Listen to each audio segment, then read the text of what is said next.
그날 예루살렘으로 올라오는 길은 평소와는 전혀 다른 분위기였습니다.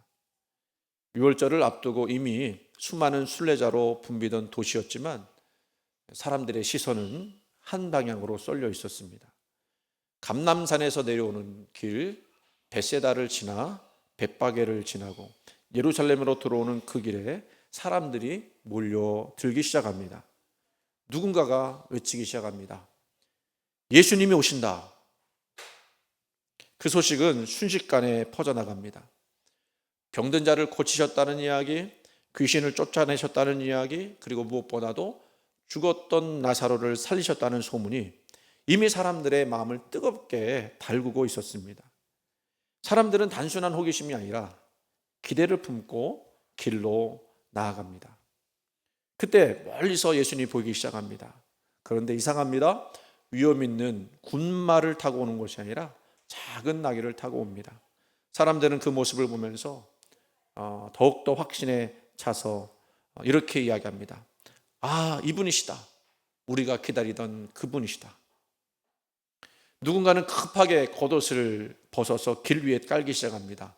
왕이 지나갈 때 먼지가 일어나지 않도록 가장 존귀한 분께 드리는 최고의 예우입니다.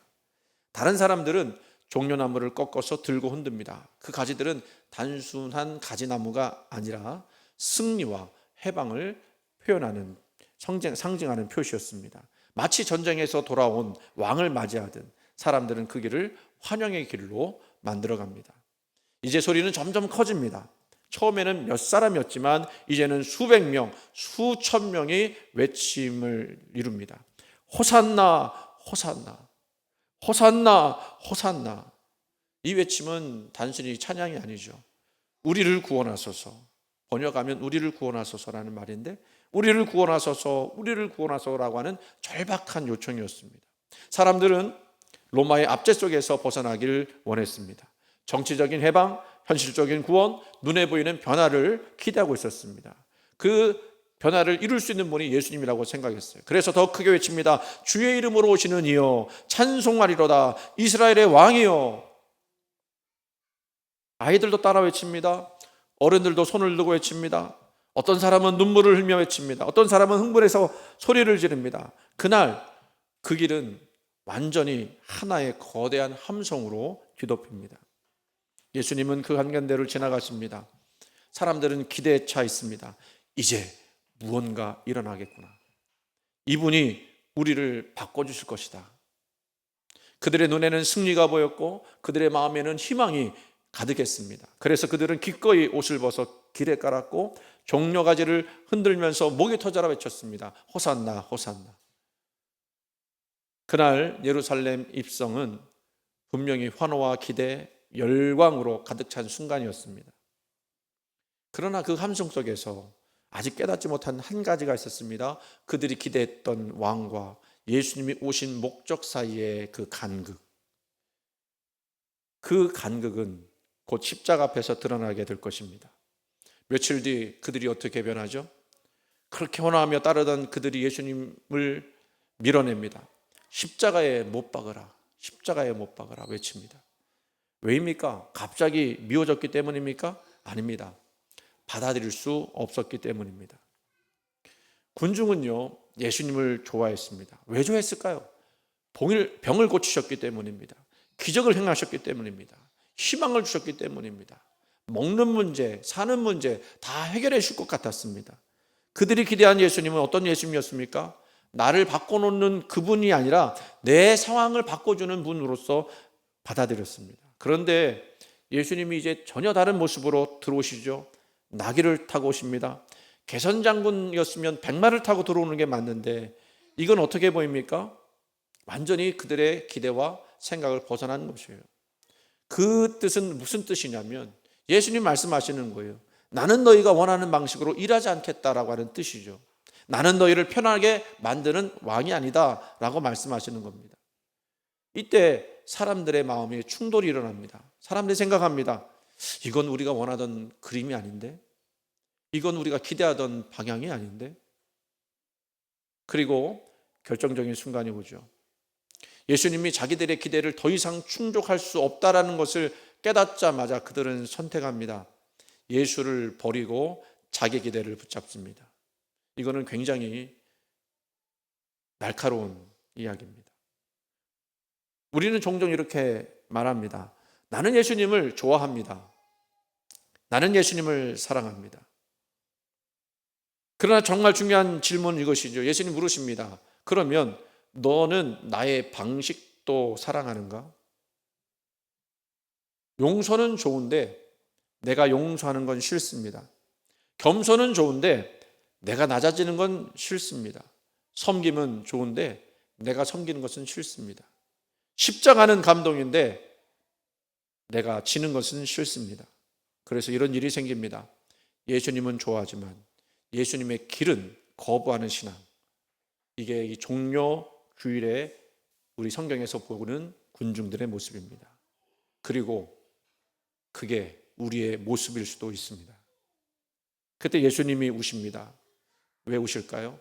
예수님 아십니다. 이 사람들이 예수님을 거부하는 이유가 미워서가 아니라는 것을, 그냥 그 예수님을 받아들일 수 없어서라는 것을. 그래서 예수님이 이렇게 42절에 말씀하십니다. 너도 오늘 평화에 관한 일을 알았더라면 좋을 뻔하였거니와. 그 평화의 일은 뭐겠습니까? 예수님이 십자가에 달려 죽으심으로 우리에게 평화를 주시는 겁니다. 이 말은 이런 뜻입니다. 너는 지금 좋은 것을 찾고 있지만 진짜를 놓치고 있다. 진짜를 놓치고 있다. 여러분, 지금 예수님이 어디로 가고 계십니까? 사람들은 그 길이 왕의 길이라고 생각했습니다. 우리를 해방하고 우리를 편하게 만들어주는 그 길이라고 생각했습니다. 그래서 환호했고 기대했습니다. 그런데 예수님이 가시는 그 길의 끝에는 왕의 길이 아니라, 왕자가 있는 것이 아니라 십자가가 있습니다. 그날 종려나무 가지 위를 지나치신 그 발걸음은 며칠 뒤 거친 돌길 위에서 피를 흘리며 끌려가게 됩니다. 호산나 호산나 주의 이름으로 오시는 이여 외쳤던 그 소리는 어떻게 변했어요? 십자가에 못 박게 하소서. 같은 군중입니다. 같은 사람들입니다. 결국 예수님은 아무도 대신 서지 않는 자리, 아무도 가고 싶지 않은 자리, 그 십자가 위에 홀로 서십니다. 왜요? 왜 그 길을 가십니까? 사람들이 원하지 않았고 기대도 하지 않았어요. 그런 거 기대하지도 않았어요. 심지어 그것을 거부했던 그 길을 왜 예수님은 끝까지 가셨을까요? 이유는 단 하나입니다. 우리를 살리시기 위해서. 우리는 예수님께 이런 왕을 기대했습니다. 나를 편하게 해줄 수 있는 왕, 내 문제를 해결해 주는 왕, 내 삶을 바꿔주는 왕. 근데 예수님은요, 그거하고는 전혀 기대하지 않은 일을 행하시죠. 우리 대신 죽으십니다. 여러분, 십자가는 단순한 고난이 아니에요. 십자가는 하나님이 우리를 포기하지 않으셨다는 증거인 줄 믿으시기 바랍니다. 사람들이 예수님을 버렸습니다. 그러나 예수님은 사람들을 끝까지 버리지 않으셨습니다. 사람들은 등을 돌렸습니다. 십자가를 보면서 등을 돌렸습니다. 그러나 예수님은 그 십자가 위에서 끝까지 우리를 향해 계셨습니다. 그 십자가에서 무슨 일이 일어났습니까? 그 십자가에서 어떤 일이 일어났습니까? 우리가 져야 할 죄가 예수님께로 옮겨진 겁니다. 그래서 우리가 받아야 할 심판이 예수님께 쏟아진 겁니다. 그리고 우리가 받을 수 없었던 그 은혜가 이제 우리에게 쏟아지는 겁니다. 여러분, 이게 복음입니다. 우리가 예수님을 십자가에 못 박은 것 같지 않지만 우리는 예수님께 십자가에 못 박은 사람이에요. 우리는 예수님께 우리가 기대했던 것들을 달라고 했을 때 그것을 얻지 못하면 십자가에 못 박게 해달라고 소리치는 그런 군중입니다. 그래서 우리는요, 예수님을 이해하지 못하는 거예요. 그런데 구원이라고 하는 것은 뭡니까? 우리가 예수를 이해해서 구원받는 게 아니에요. 우리가 예수를 좋아해서 구원받는 것도 아닙니다. 우리는 예수님의 십자가 때문에, 그냥 그 십자가 때문에 구원받습니다. 그래서 종려주일은요, 단순히 예수님께서 오신 것을 환영하는 날이 아닙니다. 이것은 거꾸로 이야기하면 십자가를 위해서, 십자가를 향해서 걸어가시는 왕을 바라보는 날입니다. 여러분, 오늘 이 아침에 십자가를 바라보십시오. 그 십자가는 어떤 십자가입니까? 우리는 자격 없는 자인데, 구원받을 수 있는 자격조차 없는 자인데 우리 주님이 그 십자가에 달려 죽으심으로 우리를 포기하지 않으셨다고 말씀하시고, 그리고 우리를 끝까지 사랑하시겠다고 말씀하시는 그 십자가, 여러분 그 십자가를 오늘 붙드시기를 간절히 소원합니다. 그 십자가 위에 여러분이 서시기를 바라고 그 십자가의 길을 여러분도 가셨으면 좋겠습니다. 여러분, 예수님을 좋아하실 것입니까? 아니면 따를 것입니까? 호산나만 부르시겠습니까? 아니면 끝까지 주님을 모시겠습니까? 마지막 예화를 하나 말씀을 드리고 말씀을 마치겠습니다.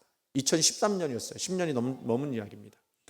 중동 시리아 북부 도시에 알레포라고 하는 그런 도시가 있었어요. 당시 그곳은요, 세계에서 가장 위험한 전쟁 지역 중에 하나였습니다. 시리아 아시잖아요. 정부군과 반군 그리고 여러 무장 세력들이 뒤엉켜 싸웠던 곳입니다. 폭격으로 도시가 무너지고 수많은 사람이 하루아침에 난민이 되었던 그런 자리였습니다. 그런데 그곳에 20대 청년, 여자 청년입니다. 미국 애리조나 출신의 구호활동가 케일라 뮬러라고 하는 여인이, 여자 청년이 그곳에 들어갑니다. 그는 2012년부터 터키와 시리아 국경을 오가면서 난민들을 돕는 인도주의 단체에서 일하기 시작했고, 2013년에는 직접 시리아로 들어가서 전쟁으로 고통받는 사람들을 돌보게 되었습니다. 아이들에게 음식을 나눠주고 피난민들의 이야기를 들어주고 절망 속에 있는 사람들 곁에 조용히 머물러 주었던 사람이었습니다. 그런데 2013년 8월 그가 알레포의 한 병원에서 나서는 순간, 너무 위험하다고 해서 터키로 이제 움직이려고 했던 그 순간인데 무장 세력이 나타나서 그 사람들을 잡아갑니다. 납치한 겁니다. 그 이후에 그의 삶은 완전히 끊어진 것처럼 보였습니다. 약 18개월 동안 우리가 알고 있는 IS, 이슬람 국가 IS에 억류된 채 살아가게 됩니다. 여러분이 IS가 얼마나 무서운 단체인지 아시죠?